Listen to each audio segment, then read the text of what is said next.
The first one is objective question. Right answer you have to choose from the 4 alternatives given below. To which one of the following types of vegetation does rubber belong to? The answer is tropical evergreen, Kerala you see. D. Cinchona trees are found in the areas of rainfall more than 100 centimeters. This is the answer. In which of the following states is the Simlipal Bioreserve located? Let's see where it is. Where is it?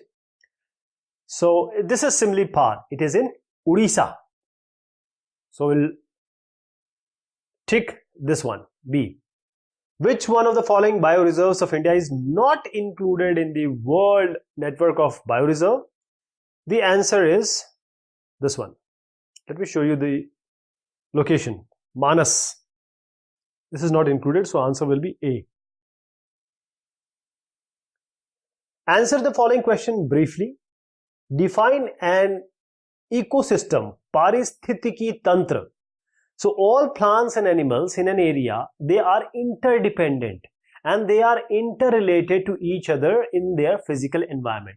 So they form an ecosystem. Human beings are also a very integral part of this ecosystem, and we utilize vegetation and wildlife. So the plants plus animals plus human beings plus everything in a region, it forms an interrelated, interconnected combination or a system, and this is called the ecosystem. What factors are responsible for the distribution of plants and animals in India? So see, India has a long latitudinal and longitudinal, you can say, spread. Now these spread, because of this spread, and here we have equator, and so we have everything. We have mountains, we have desert, we have oceans, we have everything out there. So the factors responsible for the distribution of flora and fauna, that is the plants and animals, is the relief factor, that is land, and also if you have land, then the type of soil, so make it soil. So land and soil. And how about the climate? The different temperature we have, different precipitation level in the air or wind, then the sunlight. Different areas, they find or they grab different amount of sunlight. What is bioreserve? Give 2 examples. So a bioreserve, this is an area in which flora and fauna of the given country, it can be any country, right, of a given country is protected. It is protected, sangrakshit, and there are certain researches which are done on them. So the government plays a vital role. They provide the technical as well as the financial help. So it is an area containing a wildlife preserve bordered by a buffer zone in which more frequent use in the public, permitted to the public and the nearby public mainly, and established as a way of integrating the habitat conservation with the interest of the local community. So these are all the bioreserves in India. So we have this, Nanda Devi and Norcrek and Ran of Kutch, all these are bioreserves. So we have around 14 bioreserves we have. And this Rajaji is a national park. Simlipal in Odisha is again the bioreserve. This is a national park. It's not a bioreserve. Name 2 animals having habitat in tropical and montane type of vegetation. So animals, they are found in tropical forest are lion, tiger, pig, deer and elephant. And in the montane forest, that is this mountain came from the mountain area, so mountainous region animals. So where we get Kashmir stag, Kashmiri mahamrig, the spotted deer, wild sheep, jackrabbit, Tibetan antelope, yak, snow leopard, squirrels, shaggy horn with ibex, bear and rare seen red panda. Sheep and goats, because they are in mountain forest, so they have thick hairs here. Distinguish between flora and fauna. So flora and fauna, flora, fauna. So this flora, the term flora is used to denote the plants of a particular region or an area or period. So this is, see, this you can just remember it by the flower, right? Flora comes from flower. So flower means, plants. And fauna, you can remember it by this A, that is for animals. So the species of animals are referred to as fauna. Flora, they make their food by photosynthesis, that is, they produce their own food using the chlorophyll, using the sunlight, using other things, water, etc., nutrients from the soil. While fauna, they cannot make their own food. And the herbivorous animals or herbivore animal, they are dependent on this flora for their food. And the carnivore, they are dependent on these herbivore animals for their food. Difference between tropical evergreen and deciduous forest. So let me first show you where we have it.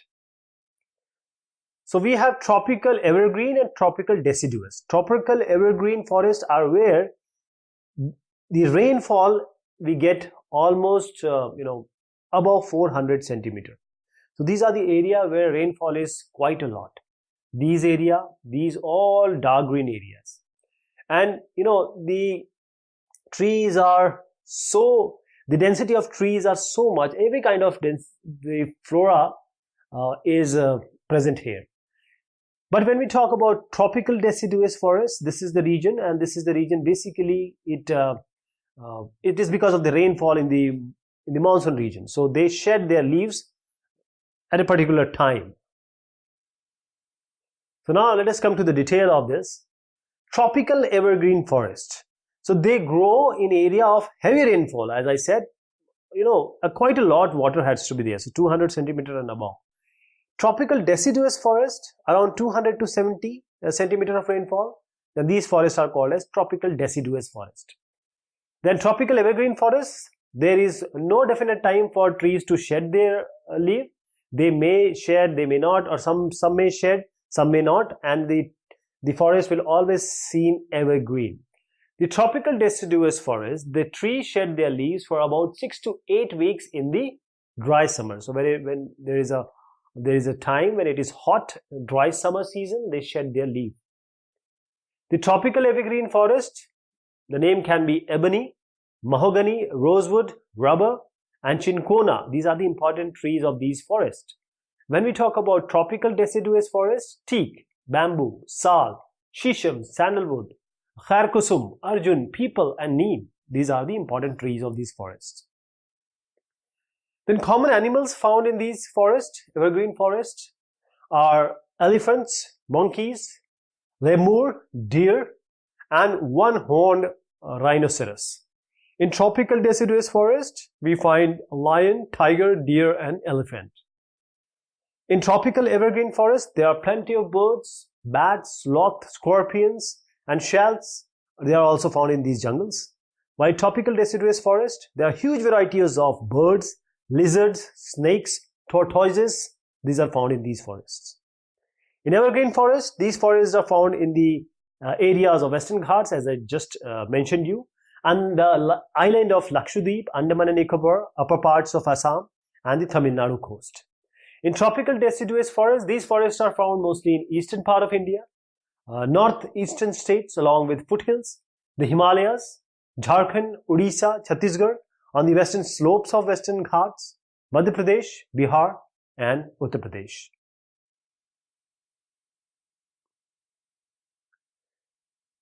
Name the different types of vegetation found in India and describe vegetation of high altitudes. So what are the different types of vegetation we have?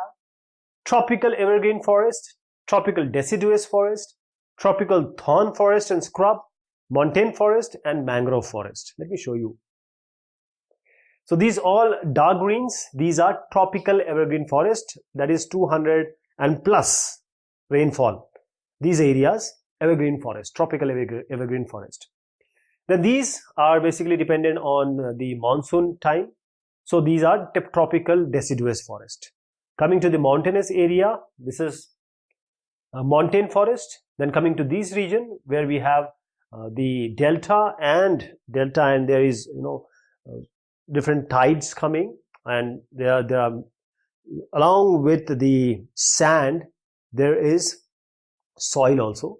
So we get mangrove forest here, mangrove forest.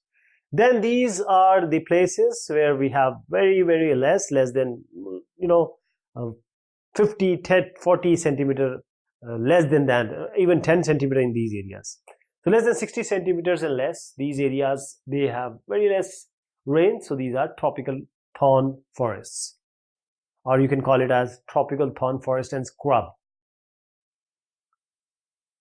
Now, vegetation of high altitude, what happens when you go up? In mountainous area, the decrease in temperature with increasing altitudes, whenever you go up, there is an increase in the temperature. This leads to a corresponding change in natural vegetation. The wet temperate types of forests, they are found between 1000 to 2000 meters, where evergreen broadleaf trees like the oaks and chestnuts, they predominate. Then the temperate forests, they contain coniferous like pine, deodar, silver fir, spruce, cedar. These are found between 1500 to 3000 meters. So these forests cover mostly the southern slopes of the Himalayas, places having high altitudes in southern and northeast India. Then we have temperate grasslands. These are common at higher elevations. And at a high altitude, that is 3600 plus, that is greater than 3600, at high altitudes, generally more than 3600 meters above sea level, alpine vegetation is found. Silver fir, jumpers, pines, birches, these are the common trees of these forests. Quite a few species of plants and animals, they are endangered in India. Why? And this is just because of the population and the greed. Many plants and animals in India, they are endangered because of the greediness of human beings for their commercial value. So humans, we are hunting animals for their skins, horns, hooves, which are in demand and which gives some profit. But we are killing the natural flora and fauna of that place. Deforestation, cutting up of the trees on a wide scale, destroys the habitat of animal and also leads to decline of different species of trees and plants. Ecological balance is disturbed due to deforestation, which is harmful for both flora and fauna and to all the ecosystem in which we are also an integral part. Why has India a rich heritage of flora and fauna? So India is quite vast. We have quite an area, 32 lakh square kilometer area we have, and we also have a lot of different climatic conditions in different parts of the country. So India has rich heritage of flora and fauna, that is plants and the animals. So it has very large geographical areas, which includes the mountains, the northern plains, the plateaus and islands. So India has varied climate from very dry to monsoon type, and temperature ranges from very hot to cold and very cold, and which is suitable for different kinds of flora and fauna. So India has different types of soil, like alluvial soil, we have red soil, black soil, and these are suitable for different types of flora, that is plant types. India is blessed with perennial rivers flowing all the year, which sustain aquatic life apart from supporting different kinds of flora and fauna. The mountains and the plains are capable of supporting and sustaining different kinds of plants and trees, and they provide an environment, an ecosystem and habitat for various kinds of animal species. So India has, or you can say India is one of the 12 mega biodiversity countries of the world. It has about 46,000 plus plant species. It stands at the 10th place in the world and 4th in Asia in terms of plant diversity. It has 89,000 species of animals, as well as a rich variety of fish. It has about 15,000 flowering plants and ferns. India is blessed with different types of soils, climatic conditions, and physical features. Therefore, it is suitable for supporting different species of flora and fauna, making it a biodiversity hotspot. Map skills. So we have to show area of evergreen forest, dry deciduous forest, and national parks. So area of evergreen forest. So this is the area of evergreen forest. This is the region. Let me show it here. Evergreen forest, evergreen forest, evergreen forest, evergreen forest. These are evergreen forest, tropical evergreen forest. Then we have area of dry deciduous forest. So dry deciduous forest is this region.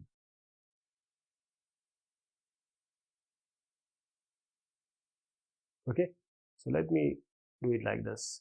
It is shown here also. So this is the, these ones, like these are the dry deciduous forest, and these one, it's like this one, some slanted types, these one.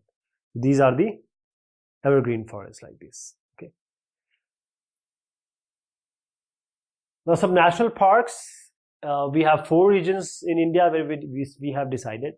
Northern is the Dachigam and Rajaji. I'll take it there. And southern we have Bandipur and Gundi. Eastern we have Kaziranga and Manas. Western we have Gir and Sanjay Gandhi. Ranthambore also we have, but it is central somewhat. So let me take you there. Here Dachigam, Rajaji National Park, and Ranthambore, Gir, Sanjay Gandhi. Then we have Bandipur, Gundi, and on the right we have Manas, Kaziranga. Find some trees in your neighborhood having medicinal values. So we have amla plant or Indian gooseberry, neem plant, eucalyptus, babool, etc. So amla plant, this is one of the richest source of vitamin C. It is medium-sized deciduous plant which attain a height of 8 to 18 meters. Amla is used to make herbal products which helps get rid of health-related problems like hair fall, hemorrhage, leukorrhea, skin diseases, and discharge of blood from the uterus. In neem trees, it play a very significant role in Ayurvedic medicine. It helps. Even there is a soap called neem coming. People use it. Medimix, they have this content. So it helps to treat chicken pox, fever, skin disease, and headache. Coming to eucalyptus, tall tree, height up to 100 meters. Oil taken out of the eucalyptus leaves have great medicinal values. It helps in purifying blood, lowering the blood sugar level. It cures different problems of asthma, bronchitis, cardiac problems, fungal infections. Find 10 occupations getting raw material from forest and wildlife. So these are carpentry, rubber industry, leather industry, Ayurvedic medicine manufacturing, paper industry, glue industry, fruit and food production industry, hunting, resin extractor, and perfume industry. Next is you have to write a poem or a paragraph showing the importance of wildlife. So importance of wildlife. Wildlife comprises the innumerable varieties of wild plants, animals, fungi, microorganisms that exist in our planet Earth, rather than just cultivated plants or domesticated animals. So all these which are not domesticated or done by us, these are all wildlife. So we largely depend on this wildlife for every elementary requirements in our life. The food we eat, the clothes we wear, the medicine we consume, the variety of building materials for construction, numerous chemical used for manufacturing, for our necessity, all are extracted from the wildlife existing around us. About 40,000 species of plants, animals, fungi, and microscopic animals benefit us in some way or the other. The normal functioning of the biosphere depends on the endless interactions amongst the animals, plants, and microorganisms. So in turn maintains, and improves human life further. What it means, the ecological processes are quite vital for agriculture, forestry, fisheries, and the other processes that support human life. And there are several biological processes wherein wildlife plays a very key role, like the pollination or pollinization, germination, seed dispersal, soil generation, nutrient cycling, habitat maintenance, waste background, and pest control. The other questions, these two, you have to do by yourself. It's of your area. So you have to write in your own words these two.